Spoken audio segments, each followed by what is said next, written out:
Essay on inflation in English.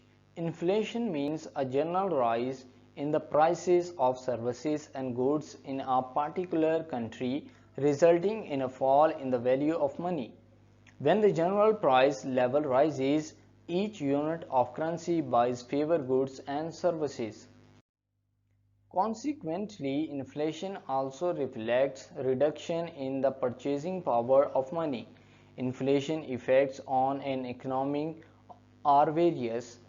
Negative effects of inflation include a decrease in the real value of money and other monetary items over time.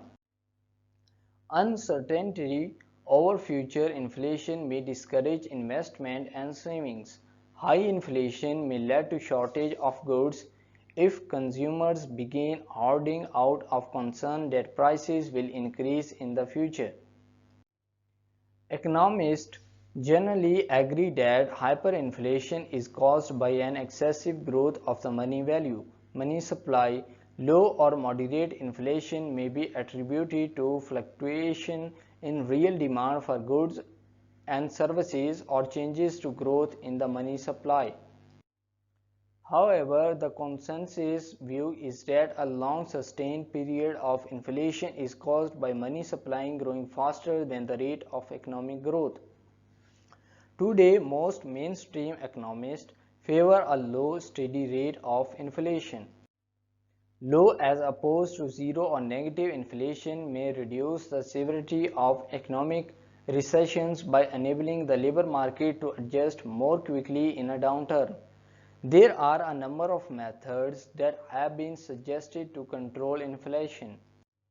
Central banks can affect inflation through setting interest rates and through other operations.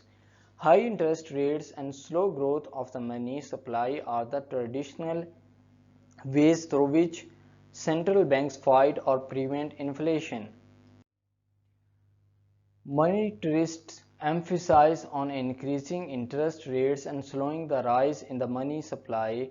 Most countries around the world had currencies that were fixed to the US dollar. This limited inflation in those countries. The policy of using a fixed exchange rate was used successfully in many countries in South America. Economies based on the gold standard rarely experience inflation above 2%. Another method attempted in the past has been wage and price controls. The employment contracts, pension benefits, and government entitlements such as Social Security must be tied to the consumer price index to mitigate the effects of inflation. In Pakistan, inflation is one of the main problems of society. Unemployment, poverty, illiteracy, street crimes, suicide attacks, and a number of other vices are directly linked with inflation. The government must take steps for controlling inflation with the above-mentioned measures, otherwise massive unrest in public may aggravate the situation beyond description. So thank you for watching this video. Please subscribe this channel. Thank you.